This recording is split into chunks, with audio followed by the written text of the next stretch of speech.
Magandang araw, Sir Wilbur po, at your service.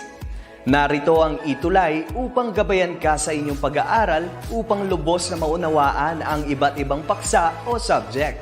Ang ETUlay ay isang free online tutorial class na pinangungunahan ng DepEd Educational Technology Unit sa pamumuno ni Undersecretary Elaine Del P. Pascua. Ang programang ito ay hindi lamang para sa mga bata, kundi ito rin ay magsisilbing gabay sa mga magulang at mga guro kung paano nila ituturo o gagabayan sa bawat asignatura ang kanilang mga anak o mga estudyante.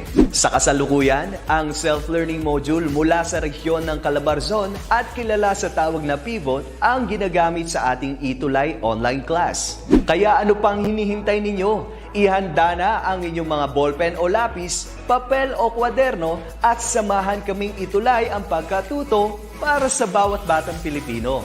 Sama-sama tayong magtutulungan para malampasan ang mga hamon sa panahong ito.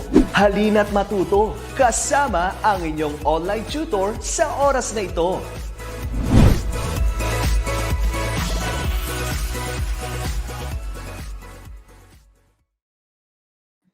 Hello, magandang hapon po sa lahat ng nanonood ng ating ETUlay online tutorial. Once again, I am Tutor Kat para sa subject ng Media and Information Literacy.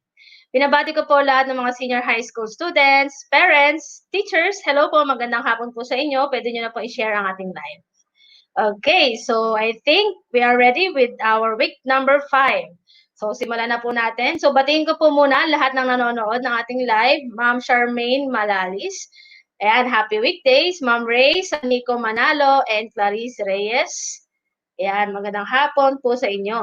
So, simulan na natin.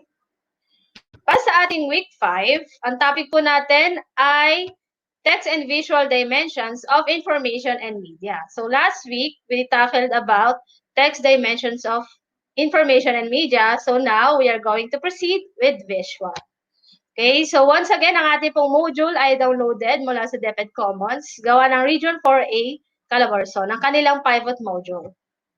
I am Tutor Kat para sa subject na Media Information Literacy. Ang ating time slot ay every 4:40 to 5:20 p.m. at mapapanood tayo sa mga sumusunod na Facebook page and YouTube channels. Ayan, so ano ba ang ating most essential learning competencies today? Today we will have describe the different dimensions of media. Particularly, we will have visual information and media.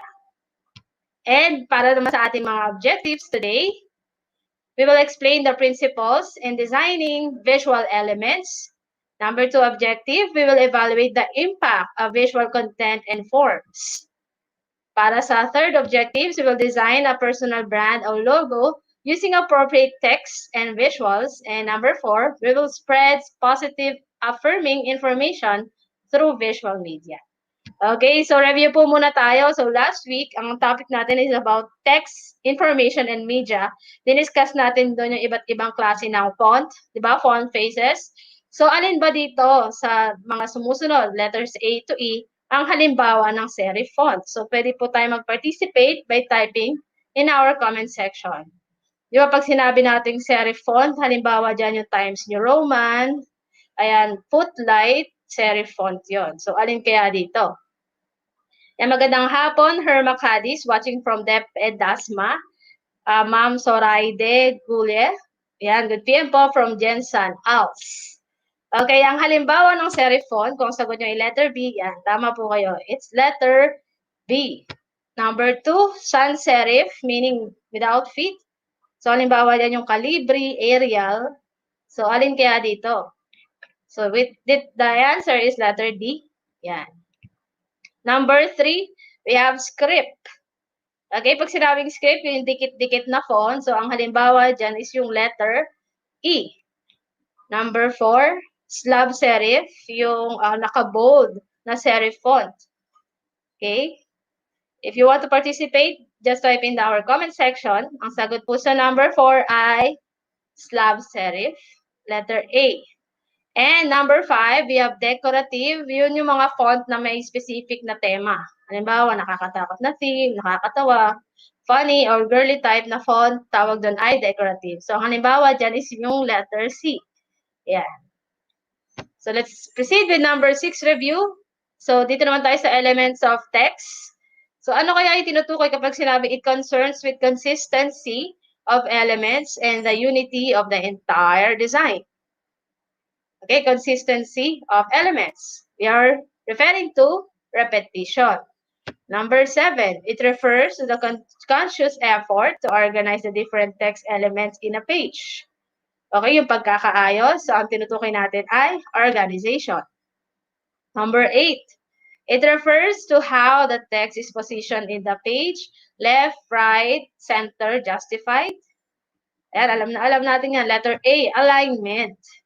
And number 9, it refers to the importance of value or value given to a part of a text-based content. Halimbawa, may mga important information or text, we highlight it using bold style, we italize it, we underline, and that is emphasis.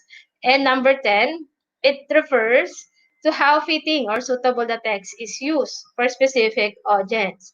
We make sure na yung elements ay nakaangkla doon sa mismong tema ng text. So, I'm referring to appropriateness. Okay, so I hope na unawa na itindihan yung lesson natin last time. So now, let's proceed with the next one. The visual elements, the power of visual content. We all agree, di ba, pag sinabi na 40% of people respond better to visual information than plain text. Ako usually, 'di ba, karamihan sa atin sa mga learners, actually sa atin din, are visual learners. So mas madaling ma-retain sa kanila yung isang information kapag mayroon siyang katumbas na pictures or illustrations. So sabi din dito, infographics can improve website traffic by 12%. Kung napapansin nyo, kapag kayo pumupunta sa mga website, di ba, compare mo yung dalawang website na may pictures, may mga pictures, images, may mga videos, tsaka yung sa website na wala, plain text. Ang usually na binibisita ay yung mayroong mga pictures. Okay, or may mga infographics. Kasi by just looking at the flow, di ba, yung pictures, mas madali siyang maunawaan. Kaya magandang hapon, Sir Rod Vincent. Yan, good afternoon po. And 80% of what you see is retained. Yan, tama naman po doon. And conversions increase 86% when videos are used on the landing pages. Yung mga websites na merong videos, di ba, mas madali siyang ma-access, mas maraming na-attract ng mga users.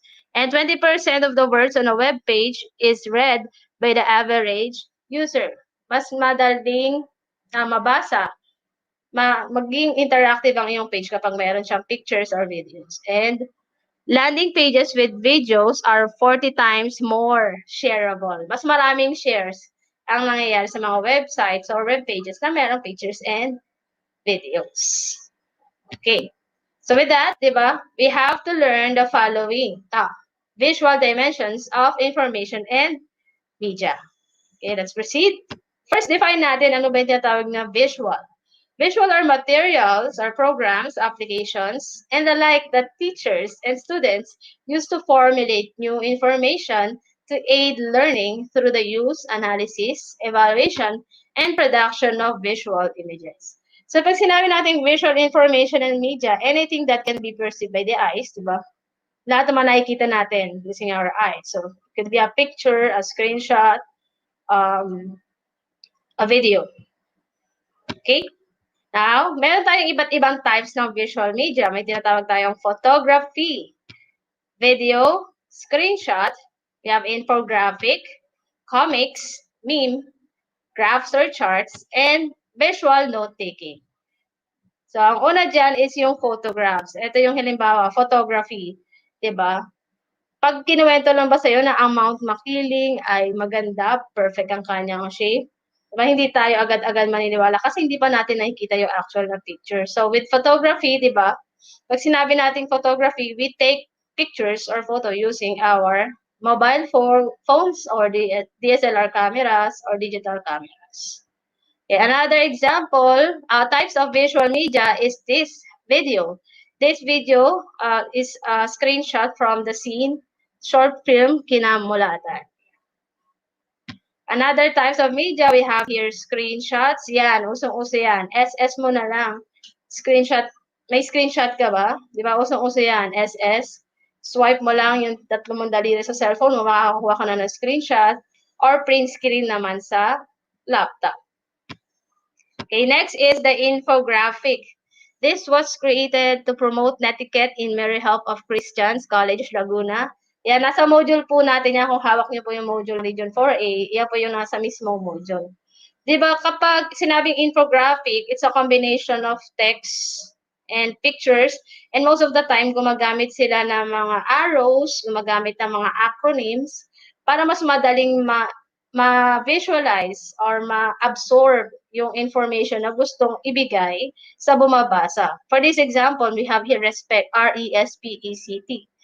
Tumutukoy ito sa netiquette: report, enjoy, share, pull out, educate, calm down, and think. Okay, so sa panahon natin ngayon, sumigat yung term na infographics. Dati ano lang siya, charts, graphs.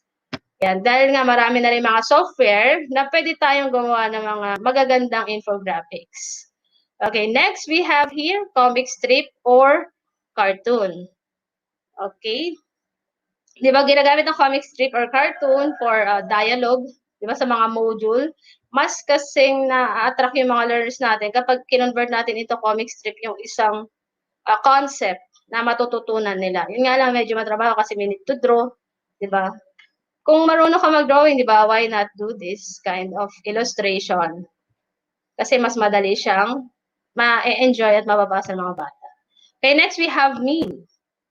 Yan, people are afraid of the super teams. We can enjoy this team. Di ba yung mga memes, usually mga pictures lang yan or screenshot, captured pictures in action, and then meron mga quotations or messages regarding that picture. Okay, this is an example of memes from NBA. Next, we have graphs and charts. Okay, in this example, the numbers speak what learning modality, okay, Lamians are likely to consider. Lamians, it's a Lim Integrated School FB page. Diba, kung ito ay present sa atin in table form, diba, medyo nakaka-boring tingnan.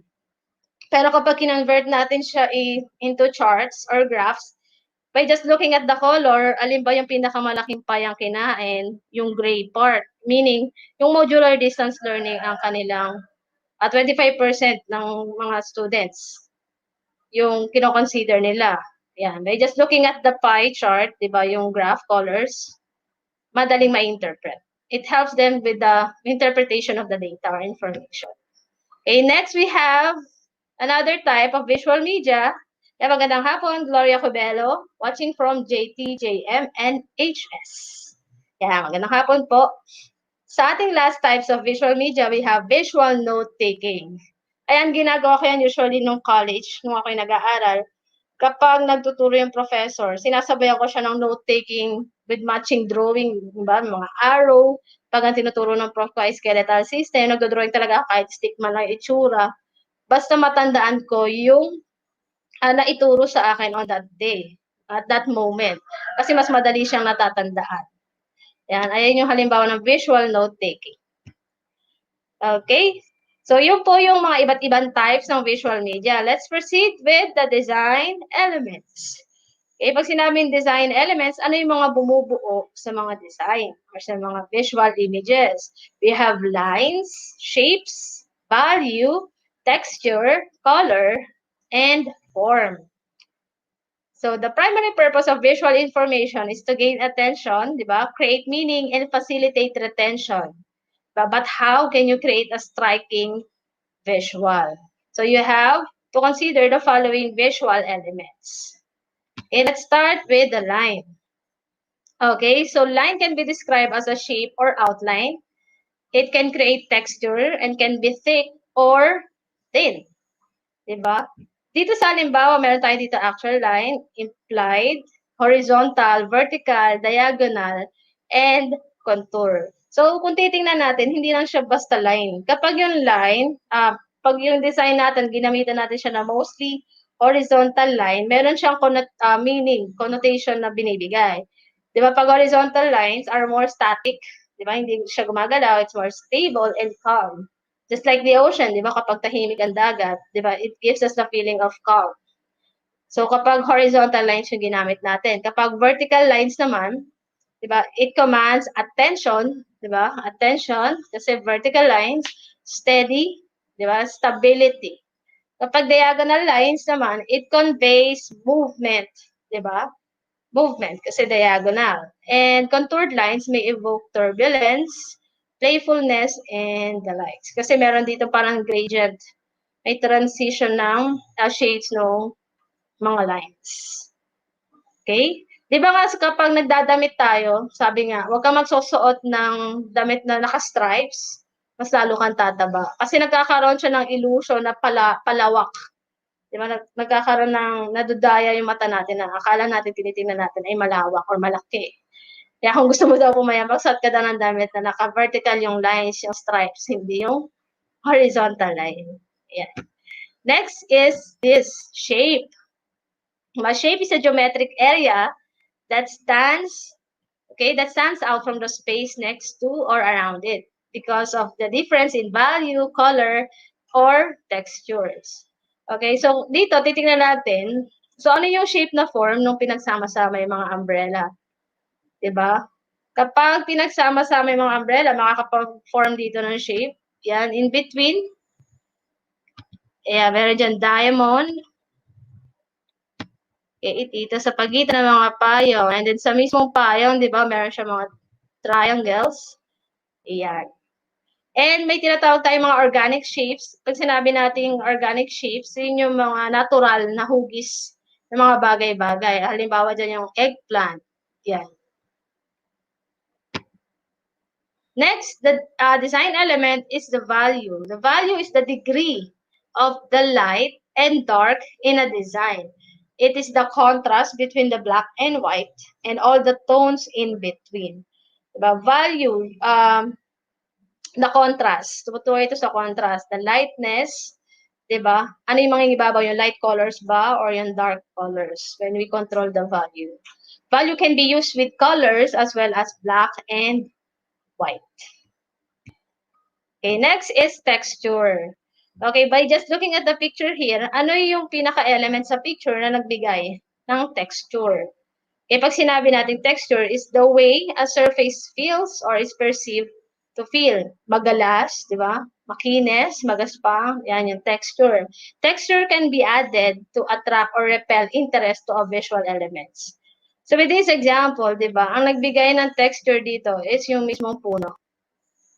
Diba? Yung puno na walang dahon. Yan. Yan yung nag-add texture doon sa background na very smooth, diba? Blue sky and the ocean. Yan. So, yun yung nagdagdag ng a value doon sa picture. Nag-balance yung texture. Okay, next is the color. The color is determined by hue.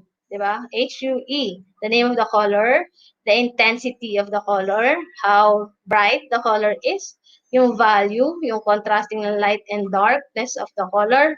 So, color and color combination can play a large role in the design. Di ba may mga kulay nga na sinasabi na bagay na magkasama. May mga kulay naman na hindi bagay na magkasama or nakakasakit sa mata pag pinagsama. Halimbawa, pagsamahin natin yung neon green and red. Di ba? Sobrang hindi siya maganda sa mata, nakakasakit siya sa mata, pero pag pinagsama mo yung blue, yan, and then white and light green, yan, very cool colors.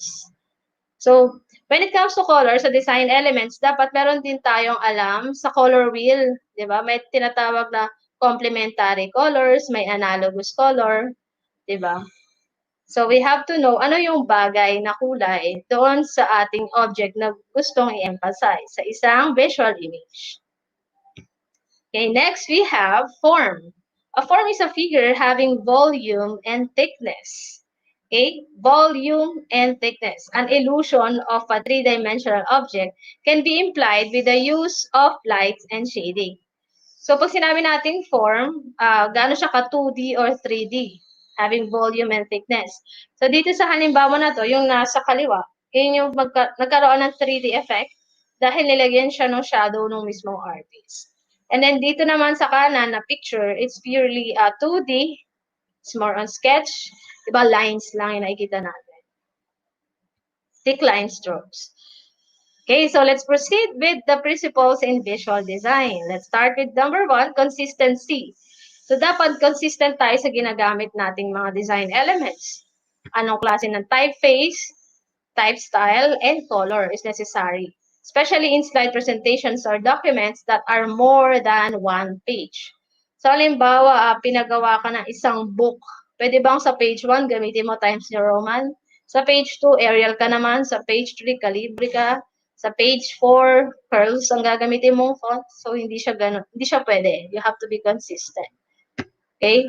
So, halimbawa nga dito, sa principles in visual design, applying consistency, diba? Yung mismong author nung module, sabi niya, I tend to be minimalist. So, minimalist ang kanyang design. I highlight important points by lessening other accessorial design. Like in the case of this poster for his school, wherein he used light geometrical gradient in the background. I used only 2 dominant colors to go with white, blue, and gold. Okay, so blue and gold lang yung ginamit niya. Different shades lang ng blue and gold. So, his schools is the school color. Our schools, the school colors, yung blue and gold. I gave variation in the text by using only 2 fonts, Impact and Arial. So, dalawang font lang yung ginamit niya. And aside from the DepEd logo at the bottom, he placed only a derivation of the caring emoji with the school's logo replacing the heart. Okay? It's simple design, pero very clean. Kung titingnan natin, consistent siya sa mga elements na ginamit. Okay, next is principle ng visual design. Bukod sa pagiging consistent, you have to know the center of interest. Pag sinabing center of interest, ito yung area that first attracts attention in a composition. Na pag tinignan mo yung picture, yun agad ang makikita mo. Yeah, magandang hapon po, Ricardo Capistrano from Laguna Division, Dayap National Integrated High School. Center of interest, dito, i-apply natin yung tinatawag na rule of thirds. Kung saan mo itatapat yung mismong object na gusto mong mapansin agad once natingnan. Nung tumitingin yung iyong visual design or visual information. Okay? So, dito nga sa rule of thirds, di ba sa rule of thirds, dapat ilagay yung mismong object na gusto mong makita agad dito sa intersection ng points, yung mga lines. Yan, dyan. Pero wag sa gitna kasi parang nagiging dead spot siya doon. So, dyan. So, dito yung halimbawa, yung nasa kanan na picture. Okay? So, I hope ina-apply natin yung rule of thirds. Pwede natin yan i-apply sa pag-detect natin ng mga pictures, diba, sa mga events, at sa paggawa natin ng mga videos. Okay, dito naman sa portraiture ni Liza Soberano, yan, titingnan natin. Sabi mo, rule of thirds, di ba, wag sa mismong gitna. Pero dito, kapag portraiture, one tip in order to command the center of interest in close-ups, di ba, such as this picture of Liza, is to place the dominant eye at the center of the frame. So, zoom ko lang. So, ano yung dominant eye niya dito? So, eto yon. Yung kanyang kaliwang mata, pag portraiture, para mas mapansin na magkaroon din ng effect na nakatingin siya sa atin, nakatitig siya sa iyo, eto, ilagay natin sa center yung kanyang dominant eye. In the case of portraiture lang yun. Okay? Next, na dapat natin i-consider is yung balance.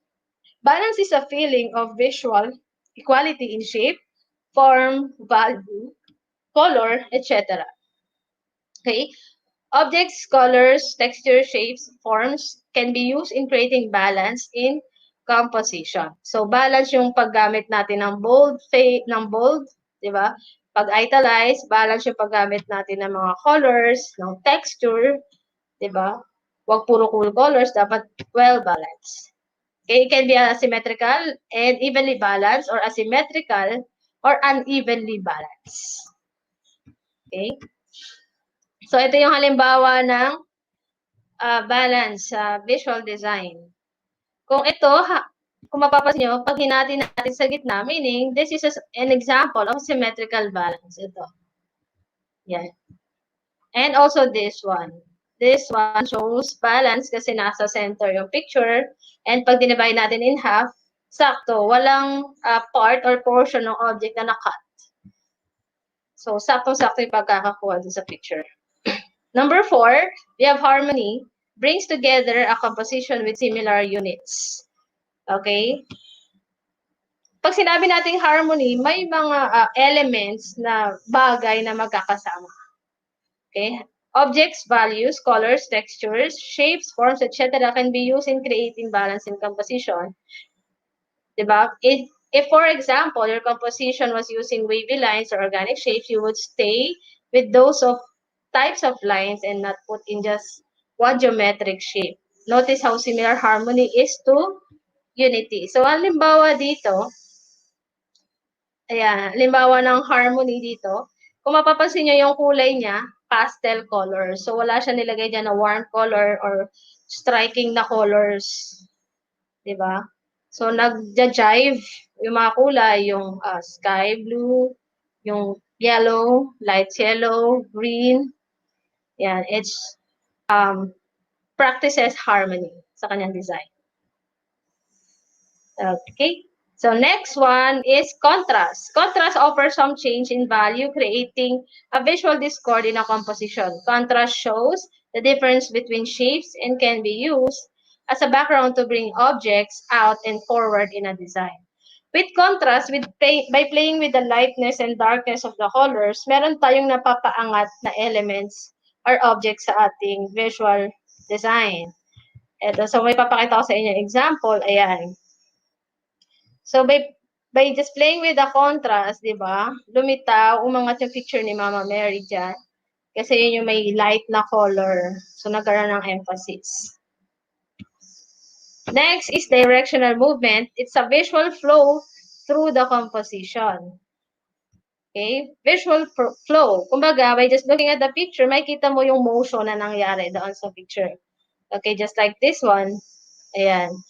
Dito, on the left, di ba? On the left, the lines implied by the children's arms provided a direction that leads to the element that unites them. A trophy.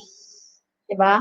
Napakaganda ng pagkakakuha ng picture dito. Yung trophy nasa upper left and yung mga kamay, lumalabas siya from the lower right. Diba? It shows movement. And the same dito sa nasa right, although blurred yung image ng children, di ba? Pero pinapakita dito yung motion na may nagtatakbuhan, enjoy na enjoy sila naglalaro. Next principle in visual design, we have rhythm, a movement in which some elements recur regularly, like a dance, diba? It will have a flow of objects that will seem to be like the beat of music. Pag sinabing rhythm, tug, diba? Kung ano yung tunog, diba, sa una, dapat may paulit-ulit siyang madidinig. Diba? With certain duration. Ayan, halimbawa dito. Dito makikita yung rhythm. Ganito yung design sa una, sa next, ganun din yung design. So, mayroong rhythm. Also, this one, diba? Yan. Next example, next principle in visual design is perspective. It created through the arrangement of objects in two-dimensional space to look like they appear in real life.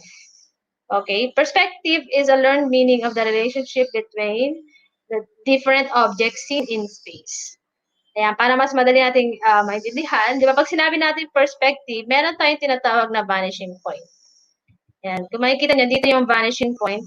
Yung angulo ng camera, di ba sa daan, yung vanishing point, yung pinakadulo ng triangle, di ba, pinapakita sa atin na malayo yung tatakbuhin niya, may malayong daan na pupuntahan yung tao na yun. Yung focus ng image. So, yun yung tinatawag na perspective. Okay, let's go with the types of shots. So, ano nga ba iba't ibang klase ng kuha ng camera? So, meron tinatawag tayo extreme wide shot or extreme shot. This reveals the viewer the world where the story takes place. It is this kind of shot, usually, ginagawa siya para mapakita sa audience yung setting. Saan siya ginaganap? Sa bukid ba? Sa city? Diba? Sa dagat? Yan, extreme wide shot. Next is our long shot, extreme long shot. We have extreme, another example, extreme wide shot. Yan. Next is wide shot or long shot. So, hindi naman siya kasi lawak na extreme wide shot. So, wide shot lang siya. Kita ngayon yung full body ng mismong tao or ng object na kukuhaan natin. The characters can be seen from head to toe, diba? Because of the wide coverage. Okay, next type ng shot is the full shot. Like the wide shot, the full shot also shows the character from head to toe, but this time around, the character is already focused. Okay, dito sa full shot, unlike wide shot, sa wide shot kasi medyo malayo pa eh. Although kita from head to toe, pero makita sila na maliit yung mga tao. Dito sa full shot, makikita natin na malinaw yung muka, di ba, yung parts ng body. Full body shot, full shot. Okay, next is the medium shot. Medium shot is seen from waist up, okay? Dito sa bewang pataas, medium shot. This is often used in dialogue scene. Kapag may mga scene or eksena sa mga videos, sa mga dialogues, ang usual na ginagamit na shot ay mga medium shot. Okay, next is the medium close-up. Yan, medyo tumaas na sa waist up, dito na sa bandang chest part, papunta sa head. This shot rests between the medium shot and the close-up with the subject frame from shoulders up. Okay, through this shot, more body language can complement the facial expressions to show emotion, di ba? Kung mapapansin natin sa mga eksena sa mga telenovela or mga movie, kapag umiiyak yung character, di ba? Kung hindi close-up, ito yung kuha, medium close-up, kasi makikita yung hikbi, yung movement ng shoulder, tsaka yung emotion sa face. Yan. Another example of medium close-up. Next is close-up. This frames the character face. Okay, ang focus naman sa close-up ay yung mukha and provides emotional clues that cannot be effectively shown with the medium shot. Okay, bakit nagkakaroon ng mga close-up shots? So, nagkakaroon ng mga ganyang klaseng shot kung gusto natin mapakita yung emotion doon sa isang character. Diba? Yung mata, yung bibig, diba? Yung movement, no? Yung pagtawa, yan, close-up. Another example ng close-up, yan. And ang last type ng shot, we have extreme close-up. This is tighter frame that highlights the facial features of any subject more. It can be a highly detailed, much more intimate, emotionally heightened, and even uncomfortable to view. Extreme close-up. Mata lang kung mata, di ba? Ilong kung ilong, bibig kung bibig. Extreme close-up. So, bakit nagkakaroon ng ganyang klaseng shot? Kapag mayroong particular na part sa face or any parts of the body na gustong bigyan ng emphasis doon sa isang video or image.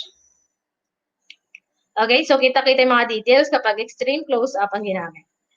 Next is the camera angles and points of view. Let's start with bird's eye view. Ayan, kaya siya tinawag na bird's eye view ang pag yung, di ba, yung ibon nakatingin from the sky, papunta sa baba, ganyan yung kanyang scenery. So, makaka-capture lang tayo ng bird's eye view, di ba, using drone, di ba, drone shots, or kung ikaw ay nasa ibabaw ng bridge, or tulay, tapos magpipicture ka from there, papunta sa baba. Yan. It offers a perspective similar to which birds see while flying. Di ba, we use the bird's eye view para mapakita yung mismong location, diba, yung itsura ng mismong area. Next is the high angle.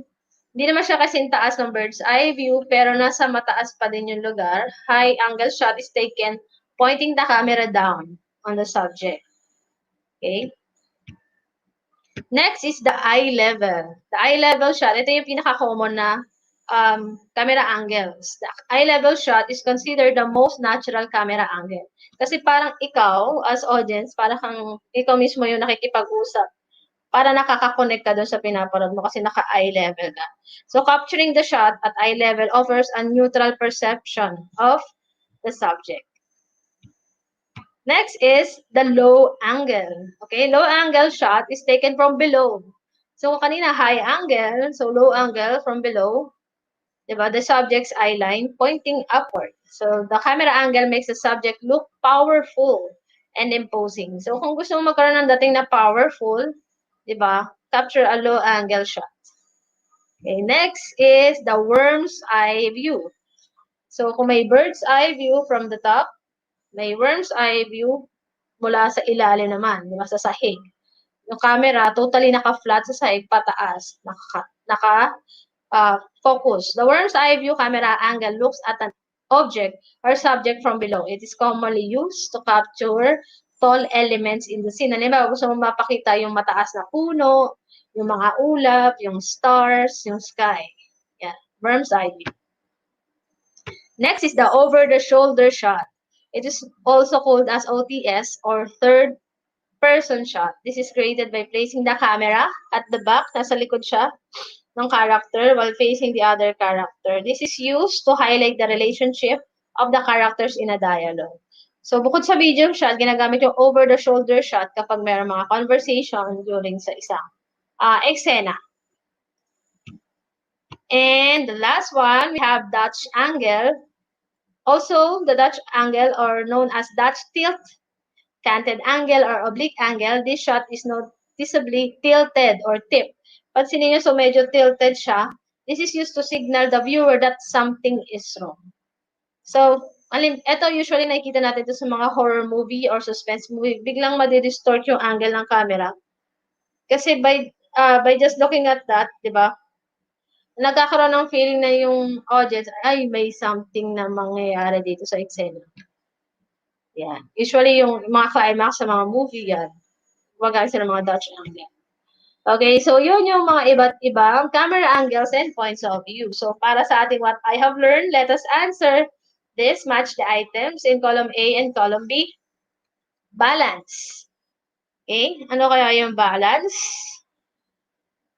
Okay, if your answer is B, you're correct. Balance refers to the visual equality. Number 2, contrast. It's letter D, a visual discord in a composition. Number 3, rhythm. Okay, it refers to the regularly recurring elements. Letter E. Number 4, rule of thirds. Okay, we need to keep away from the center, yung pinaka-object or main object natin. Number 5, color. We are referring to the hue, intensity, and value. Okay, para sa what I can do po natin, you're going to create a DIY brand. So, do you dream of starting your own business? So, perhaps you can introduce it as early as now.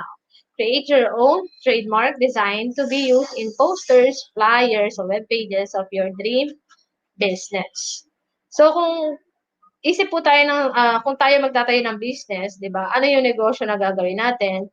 So, magde-design lang po tayo ng sarili nating logo. May picture siya, tsaka merong text, and you need to describe bakit ganun yung design ng inyong gagawing DIY brand or logo. Halimbawa dito, yung Ronan's mug. Diba? So, lalagyan nyo siya na explanation like this. If I had my own cafe, I would want my clients to experience coffee the way I want to. Plain, simple, and homey. Sip while listening to soothing music. The visuals I use speak of that dream. I offer nothing fancy, but comfortable with music blending with the aroma of freshly brewed coffee. So, kung mapapansin nyo dito, yung visual na ginamit yung mug, ginamit yung color is black and white. And meron dito parang mga notes. May mga notes dyan. And nandyan naman sa kanya explanation. So, bakit ganyan yung kanyang design. So, that will be for your what I can do part of activity. So, I hope marami po kayo natutunan today. Yan. Thank you so much po. If you have comments, suggestions, you may email us at edtech@deped.gov.ph. And please watch po yung mga susunod pang mga tutorials. We have ALS, General Chemistry, MAPE Tuesday tomorrow, and Choose English Day tomorrow. Thank you so much po and have a blessed week, everyone. Thank you.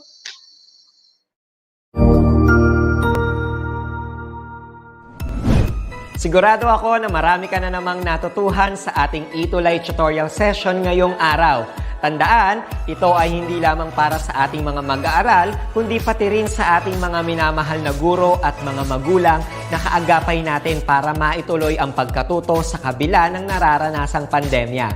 Patuloy ding sumubaybay sa DepEd TV para sa mga araling ginawang video episodes. Mapapanood ito mula Lunes hanggang Sabado, alas 7 ng umaga hanggang alas 7 ng gabi sa inyong mga telebisyon. Abangan bukas mula alauna ng tanghali ang iba pang aralin sa ating ETUlay free online tutorial session sa English. I-like and subscribe at manatiling nakasubaybay sa ating ETUlay tutorial session sa DepEd Edtech Unit FB page at Educational Technology Unit channel sa YouTube at sa DepEd Tayo at DepEd Philippines social media accounts. Paalam!